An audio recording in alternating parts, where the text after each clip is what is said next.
What the hell is going on with Mo Salah? Last season he looked untouchable. Goals were raining in, Liverpool lifted the league, and every highlight reel finished with his name. Fast forward to now, the 2025-26 season, and Salah's start is weird. 2 goals in 6 Premier League games, a couple of moments that just feel off, and a Liverpool side that's lost 3 straight games across competitions. Critics are louder than usual, headlines are nastier than usual, and somewhere between grief, transfers and tactics, the Reds machine is struggling. Let's walk through this properly. Why specifically is Salah off, and whether this is temporary or a crisis unfolding slowly? Salah's 2024-25 season was bonkers. He led the league in goals, put up numbers that made people whisper Ballon d'Or, and he helped drag Liverpool back to the top of English football. 29 goals and 18 assists in the Premier League last season. I know, it sounds like a season you have on FIFA, not in real-life professional football. This season so far, Salah has 2 goals in 6 Premier League appearances, a handful of chances created, but fewer high-quality opportunities than last season.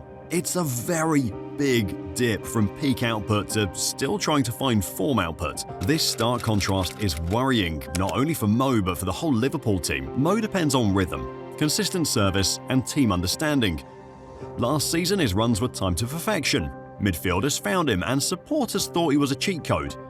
However, it's an entirely different story now. In the current season, the big issue that stands out is that Salah and the new forwards are still struggling to understand each other. Liverpool lost key players who were part of the title-winning chemistry. Darwin Núñez left for Al Hilal, Luis Diaz left for Bayern, and Trent Alexander-Arnold's departure to Real Madrid was a seismic change in fullback play and creative output. Those are real structural losses and also special losses for Salah because he had a special connection with those players. And, oh boy, we really need to talk about these summer signings. Liverpool splashed big. Wirtz, Isak, Ekitike, Frimpong and Kerkez. Some of these are league record deals. The fans were excited. Pundits were impressed. Everybody thought Liverpool would be literally unstoppable. But when you throw over 400 million quid at the squad, you don't just buy talent, you buy headaches about playing time, about roles, and about how to blend different footballing cultures. This is much harder to control than you think, and we'll talk about it in depth later in the video. But before we get there, be sure to hit that subscribe button to Futbol Historia if you're enjoying the content for more videos like this. On the pitch, Mo is looking like a ghost of his former self, and if we're being honest, it's not only Salah that looks off. The whole Liverpool team feels off, and they look like an even weaker side despite the world-class big money signings. And while that has obvious footballing reasons that we'll talk about soon, but we just can't ignore a tragic event that completely shook the entire footballing world. You can't talk about Liverpool this season without starting at the worst possible place, the death of Diogo Jota in July. It wasn't a bad pre-season or a transfer upset, it was a real human tragedy. Jota's passing hit the dressing room, the staff and the city. The tributes that followed showed how deep it cut. The club even retired his number 20 shirt. That's not something you easily shrug off. Because grief isn't a sports headline you can just get past by training harder. It's something very deep that requires time and a lot of healing. Jota's death blindsided everyone, and going into training sessions to find him absent is definitely something his teammates are struggling to move on from. Salah was literally crying while applauding fans in the opening game of the season after a hard win against Bournemouth. Virgil van Dijk and others have been explicit about how this season was always going to be harder because of what happened off the pitch as well as on it. That mental cloud is real, and it's the first, most human reason for the weirdness you might be feeling this season, both with Mo Salah and the whole team. Then there was that little flare-up on Twitter. Fans began posting and comparing Liverpool's new signings, flashing the big money names and comparing them to last season's group, implying upgrades. Salah publicly told a fan page to show respect to the players who just brought Liverpool the title. That looked small, but it revealed a lot. Mo Salah was and still is processing the change. Why does this matter? Because chemistry at elite level isn't just about who trains with who. Mindset, respect, and the narrative fans push into the dressing rooms shape the mood. When new players came in and some fans started disrespecting the old guard, Salah felt that he had a certain responsibility toward teammates that he still had loyalty for. That loyalty can be beautiful, but it can also show the adaptation to a new dressing room, both for him and for them. Salah definitely feels different both off and on the pitch, and what's concerning is that he seems to be struggling mentally. And it's not only because of the reasons we just talked about, there's something else. Last season, the Egyptian king was not just playing phenomenally. No, he played every game looking like a man on a mission, because he kind of was. Liverpool and Salah dominated the Premier League and Europe in the first half of the season. They topped the Champions League group stage while the eventual winners needed playoffs to qualify for the round of 16. You probably know what's coming by now. Liverpool versus PSG was a game that decided more than just who would qualify. Liverpool going out that early in Europe's most prestigious competition affected Salah's mission deeply.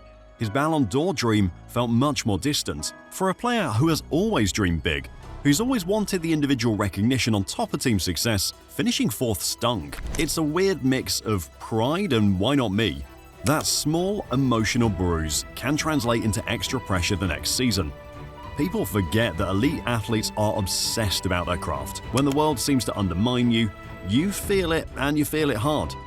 The Ballon d'Or result was another reminder that even when you're that brilliant, the world can have another opinion which could sit heavy after an amazing season, like the one Salah had. I might go as far as saying it made him question the point of it all. At the end of the day, the public crowns the player with the most moments, not the most consistent. And coming to the new season with a Liverpool team that just spent over £400 million to strengthen their squad fuels expectations. And so far, I think it's fair to say that expectations are eating up the whole team. Not only Salah, Arne Slot did a brilliant job last season. It was his first year and he engineered a side that dominated for months and eventually won the league.